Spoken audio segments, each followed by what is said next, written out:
Kit Part 1. Part 1. You will hear a conversation between a customer service representative and a customer who demands a full refund. First, you have some time to look at questions 1 to 4.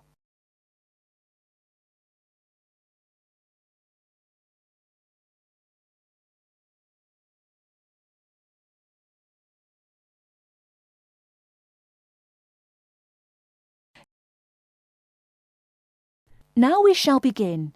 You should answer the questions as you listen, because you will not hear the recording a second time. Listen carefully and answer questions 1 to 4.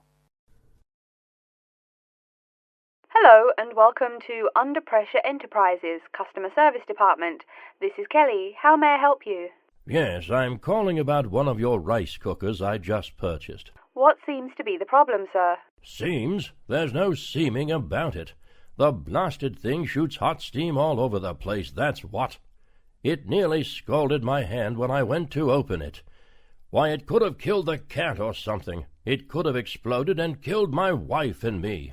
Sir, please calm down. As long as the steam escapes the cooker, it won't explode. So you're telling me there's no problem? Are you calling me a liar? Sir, no one is calling you a liar. Yes, so I demand a full refund. Under Pressure will be happy to refund your money, sir. Now, I just need some basic information. Okay. Sorry, I do tend to get a little hot under the collar. My wife tells me to slow down. So, what do you need to know? Sir, don't worry. I just need to ask you the model number of the cooker. Where are my glasses? Here. Let's see. It's R242. R242. Okay. And how much did you pay for the product? £89.99. It was on sale, I guess I should tell you. Thank you, that's honest of you. Now, where did you buy the cooker? Which store and which branch? At that big Electric Life appliance store downtown. The city centre branch? That's the one. And you say the problem is that the steam escapes? Yes, it does. No problem, sir.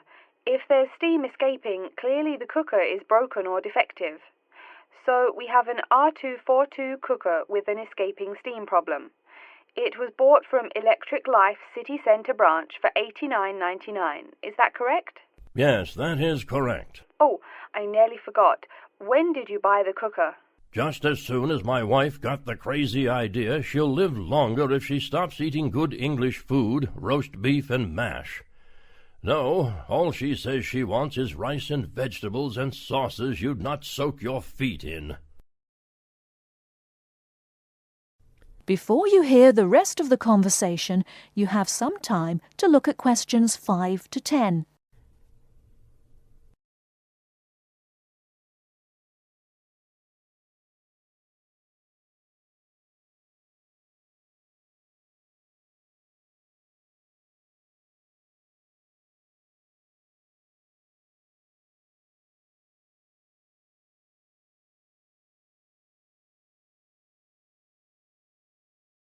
Now listen and answer questions 5 to 10. Sir, when did you buy it? Oh, there I go again. Let's see. We bought it just 6 months ago. We hardly use it either. But 6 months? Is that too long? I mean, for the warranty? Very well. That's well within the warranty period. Now, what's your name and address? Name and address? What for? Sir, it is company policy. If you want your money, you must inform me. Money, you say? Oh, my name is Herbert Hewitt, and my address is 84 Park Road. Is that here in Coventry? Yes, the postal code is B0241DJ. But I don't think sending things in the mail is very secure or very efficient. I mean... Don't worry, Mr. Hewitt, don't worry. We can credit the money to your credit card. You do have one, don't you? Yes, that's how we paid for the cooker. Oh, yes. We still have the number on the computer. I only need to ask your card's expiry date. I'm afraid I never give that sort of information out. I mean, once you have that, anyone could go charging things and— Sir, I said your expiry date, not your card's password. Oh, yes. Foolish me. Of course, you didn't say password. Let's see. That will be April 2008. April 2008. Very well. Your card still has nearly 2 months left to go. We'll get that refund right to you, probably by 5 o'clock this evening. You had better. If I don't get my money— Wait. Yes, I know I'm losing my temper again. I really am sorry. I haven't had my medicine today. And, sir, just one more question for our records.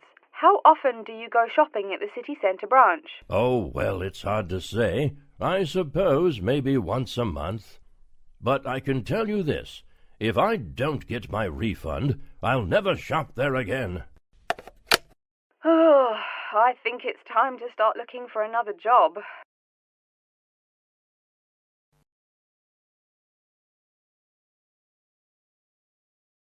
That is the end of part 1. You now have half a minute to check your answers.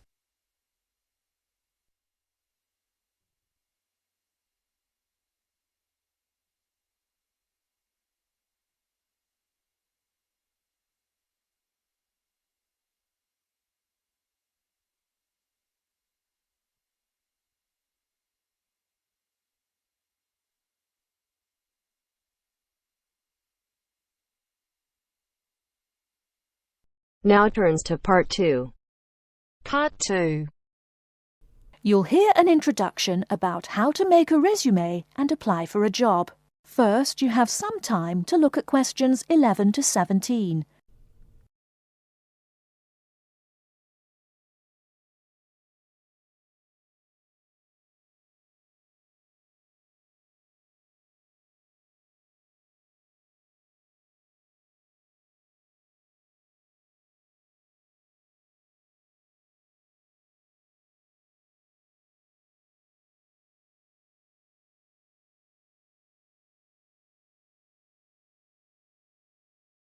Now, listen carefully and answer questions 11 to 17. Welcome everyone to today's seminar on CV and interview skills. Remember, your CV is probably the most important document you will ever write. It opens the door to your career, and that job interview is probably the most important meeting you will ever attend. It's like stepping through that open door. So let's roll up our sleeves and get down to work, shall we? First of all, I cannot possibly tell you everything you need to know about writing a resume in the time we have. But let me tell you that there are dozens of great websites on the internet. These will give you all the suggestions you need. If you look at the paper I gave you, you will see a list of the dozen most popular sites. I can mention a couple of important points, however. One is that your CV or resume should not be too long. A page is about right. Why? HR departments do not have the time to read long documents. Too many people are sending too many CVs. After all, the economic crisis of 2008 is still very much alive. Everyone needs a job now. No matter how short you make that resume, though, you do not want to forget to tell HR how to contact your references. References are people who will give you a recommendation for a job. That's usually an ex-boss or a professor who knows you well. Do not use relatives. I don't care how much your mum loves you. Also, when you send that CV, be sure to include a typed cover letter. A cover letter is a letter where you basically are asking for a job. It's like introducing yourself. Make it brief. The real information about you is on that CV of yours, and please make sure the letter is typed. It doesn't matter if your handwriting is beautiful or not. Companies only read typed letters. Another point about CVs is you should try to have an attractive layout. Maybe use different type fonts or colours to highlight information. Some people include a photo. You can find dozens of examples on the internet. Whatever layout you decide to use, however, avoid all spelling and grammar errors. I used to be an HR manager. If I saw a mistake, that CV went into the garbage. Something you write in a CV is a description of your skills and experiences in an interesting way. Mention training too. I mean, these are what get you hired. Do not just say, I have lots of experience, or I have many skills. Tell that boss what you did, for what company, and when. Better, tell him how well you did it. Don't just say, I sold houses. Say, I sold £2 million worth of houses in my first year. That is, say something to make the person reading excited and curious. Finally, speaking of CVs, it's sad, but some people actually forget to provide a contact number. That's pretty silly. You wrote a great CV, you have HR dying to meet you, and they don't know how.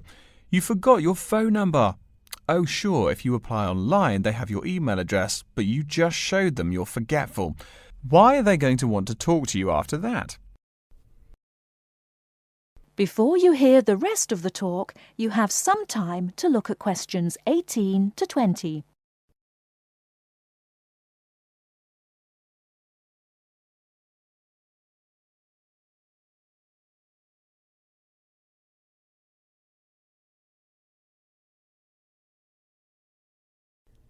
Now listen and answer questions 18 to 20.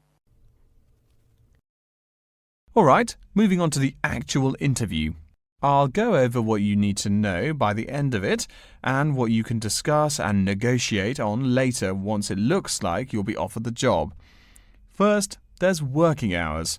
It's not that necessary to hammer out the hours off the bat, especially since it's easy to come off as lazy when the first thing you bring up is how much you're going to have to work. You can also find out more about possible promotions later on. It is important, however, to get a feel for how much you'll be paid. You should make sure the salary range is commensurate with what you're worth, and if you're not, you can move on to better opportunities. Being sure you're going to make what you want to live on is much more important than issues like your pension. You're all so young that your pension is not going to matter for quite a long time. You should find out about what skills you must know for the job and what they'll teach you. In addition, if the company will provide training, you should find out how long the training period is and whether it is paid. Beware of any jobs that want you to train for a long time without appropriate compensation. Speaking of compensation, find out about holidays as well. Do you get paid vacation time? Are you allowed to take personal days? Do you have to work on national holidays? Once you work out these main issues, you can move on later to details like the location and expected attire and whatnot. Wow, that's a lot of information. Let's take a break so you can think everything over and ask any questions you may have. Don't hesitate to come and see me if you need any clarification on all this stuff.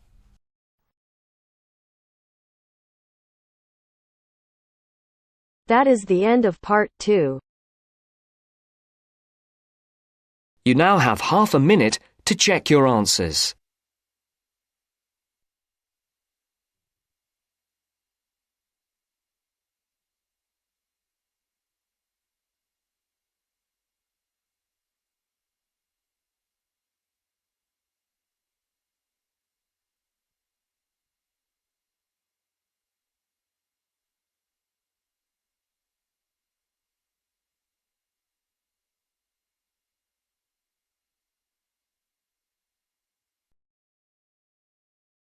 Now turns to part 3. Part 3.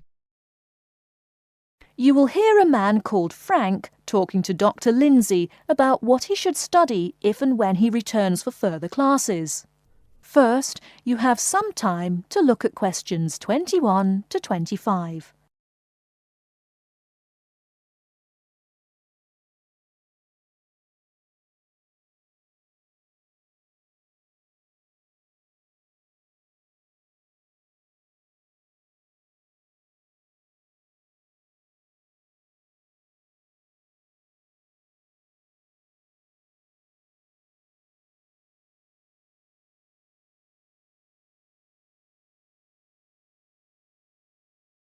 Now, listen carefully and answer questions 21 to 25. Hello, are you Dr. Lindsay? the returning students advisor? Yes, that's right. Are you Frank? Your appointment wasn't until 2, but that's okay.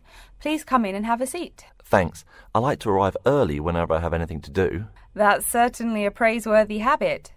Let me see. It looks like you've taken a long break from school, and I understand you wanted to have a chat about what you should study if and when you return for further classes. It's such a big challenge. I don't know if I'm crazy for doing this or not. Believe it or not, I know exactly what you mean. Before I began working here at the university, I taught primary school for nearly 10 years. It takes a lot of courage to go back to school. I feel more shy and scared than the primary students I teach. In the schools I taught, I found today's youngsters are very sure of themselves. In terms of intelligence, I have a lot to teach them, and the maturity level of much of my class leaves something to be desired. But in terms of confidence, wow, a lot more confident than I am now, that's for sure. Stop fretting. A brave man is a coward who refuses to run. Let's talk about your strong points. You seem an intelligent man. What is it you would like to study? You see, I've been teaching children for a few years, but I think I'm happier teaching adults. I think teaching students in middle school is much more satisfying because they end up being much more grateful for your work. If I may ask, what got you interested in teaching adults? A lot of things, I guess. I met my future wife back in my first year of college. She always complains that I was more interesting then. She says that now I talk like I'm 7 years old. That's probably from being with children all day. Again, I know just what you mean. My husband used to say the same thing about me when I taught kindergarten. Anything else? Well, yes. Fairly often now I run into former students and we talk. Some of them are getting close to being grown up. I guess I think more and more about how people develop over time. So I'm interested in the results of education, the final stages. I see. Well, coming back to the university can be both difficult and very rewarding. There are some problems unique to returning students, older students like yourself. What do you think is your greatest weakness? Well, I actually think my confidence is getting better. I'm definitely overcoming my introversion and starting to be much more comfortable in front of a class. To tell you the truth, I'm afraid I'm rather behind the times about many things. It's more difficult for me to chase after the popular things youngsters are fond of, such as iPhone, Twitter, if you name it. I think I understand. Before you hear the rest of the talk, you have some time to look at questions 26 to 30.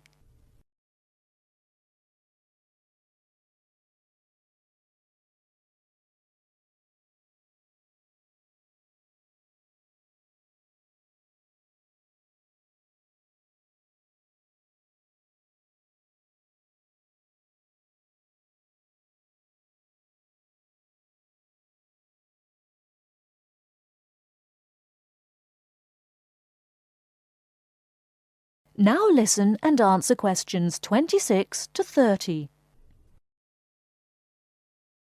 How old are you, 35? People at your age still go back to school for further education. I was a bit the same way.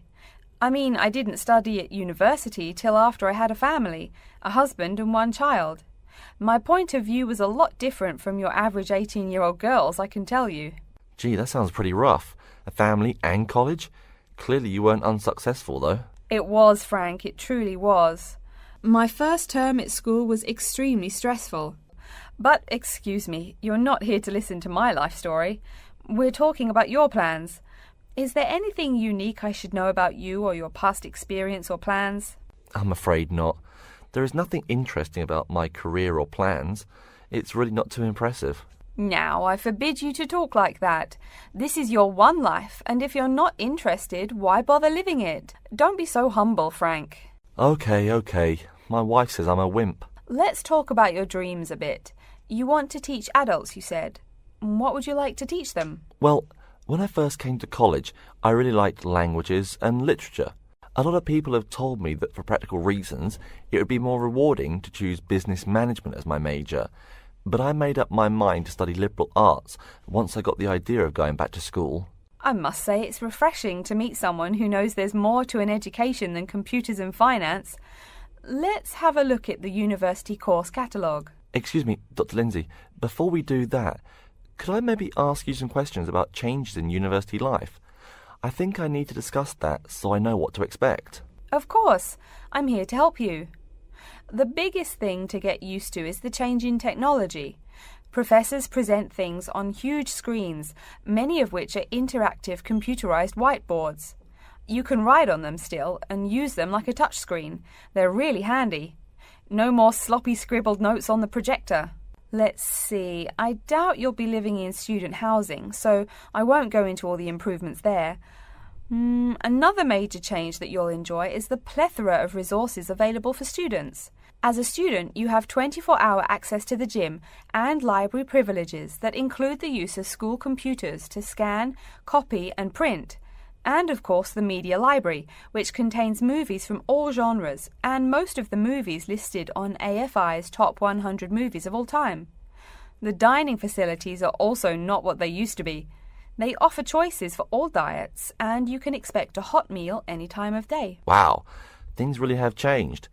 I'll be sure to utilise all those great facilities in my time here. Thanks for all your help, Dr. Lindsay. I think that's all the questions I have for now.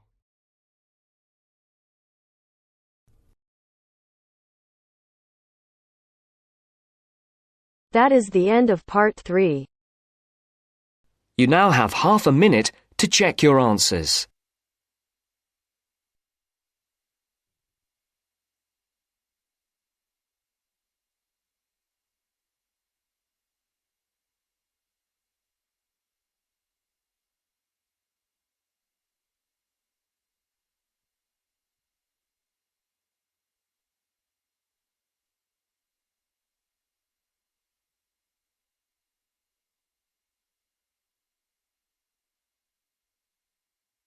Now turns to part 4.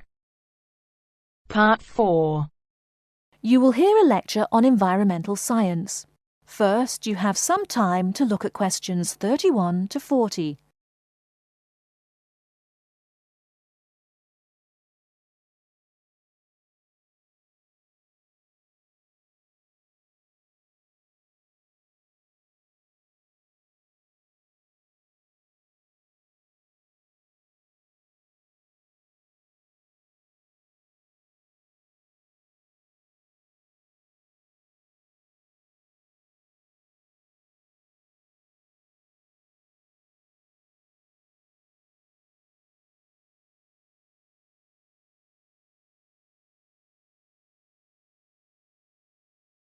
Now, listen carefully and answer questions 31 to 40.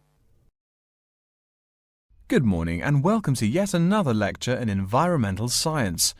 I don't think I'm telling you a secret when I mention that water is a big worry here in Australia. The stuff is scarce. Perhaps that's why we drink so much beer, eh? Seriously though, a safe and reliable source of water is one of the great concerns of people everywhere.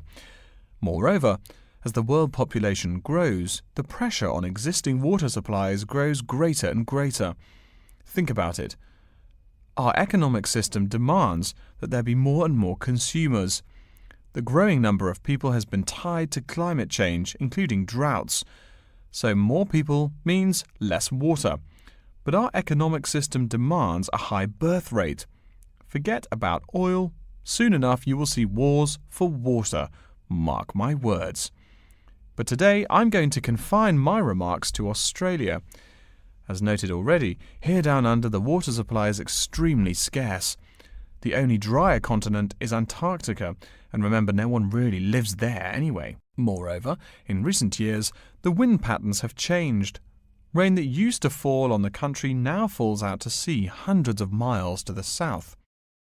Now, when I speak of people needing water, most of you probably think of drinking. Certainly everyone needs water for drinking, but surprising as it may sound, drinking is not anywhere near being the main use for water. Most water is actually used for washing. When you take a shower, you probably use well over 100 litres of water. Every time you flush your toilet, that's about 8 litres, but most people drink no more than 2 litres or so per day. So, where to get water? It could be obtained from rainwater. But often rainfall consists of other harmful pollutants that evaporated with the water. In fact, Acid rain, an intense example of this, causes harmful effects on the wildlife of the habitat on which it falls. Water from underground could also be used, though it is more difficult to contain and often must go through an extensive cleansing process. The purest water is found in rivers, creeks, lakes and dams. And, sad to say, Australia has precious few of these. Really, how many of your hometowns have rivers? Year-round rivers, I mean. The soil tends to be sandy, so water soaks into the ground. Many places are rocky too, so 87% of the rainfall is lost to evaporation. That's almost twice the evaporation rate in my native Canada. Speaking of rain, we already heard how rainfall is diminishing here in Oceania. The quantity itself isn't the only problem either. Going back to the problems with obtaining rainwater, a further problem is that rain is a useful source of water only if air pollution is fairly mild. Again, you're in a situation where you can't win. You need water where most people live. People tend to build cities where rainfall is adequate, but then modern cities tend to feature polluted air, which renders the rain far less easily usable. Okay, let's take a look at the table here. You'll see it showing the relative pollution of rainfall in the world's cities. The more people, the dirtier the rain. This is becoming a huge concern for people in the West who want their water to be pure and safe. Though reliable drinking water is important everywhere, the concern in the West is reflected in all the government regulations and political campaigns aimed at solving this problem. In contrast, there are not as many demands made on the governments in Asian and African cultures to improve the water, as their focus is on other issues. Now, whatever the source of water, we can never afford to forget that all water is highly vulnerable to contamination. Whether we're getting it from the ground, from bodies of water or rainfall, it is susceptible to a variety of toxins. In fact, that's why we clean it before using it. Water carries with it filth and dirt. This problem shows up in a number of different ways. As humans and all other animals need water to survive, it's no surprise to us that one of the most important domestic uses of water is for drinking. Yet, if you have old-fashioned lead pipes, you may slowly be poisoning yourself by drinking that nice clear water. The industrial pollution, farm chemicals and leaky landfills are well-known sources of contaminants as well. So what is being done to ensure we Australians a safe and steady supply of drinking water? There are a lot of initiatives that make admirable efforts to remedy this issue.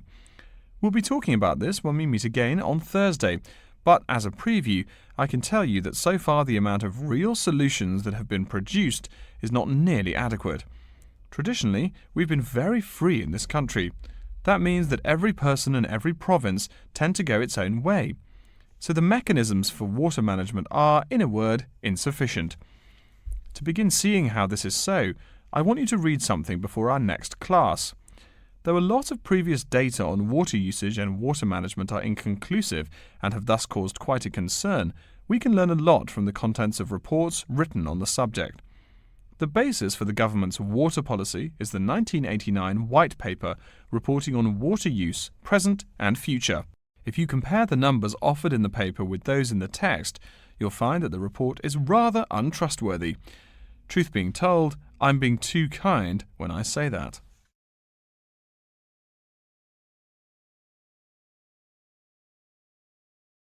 That is the end of part 4. You now have half a minute to check your answers.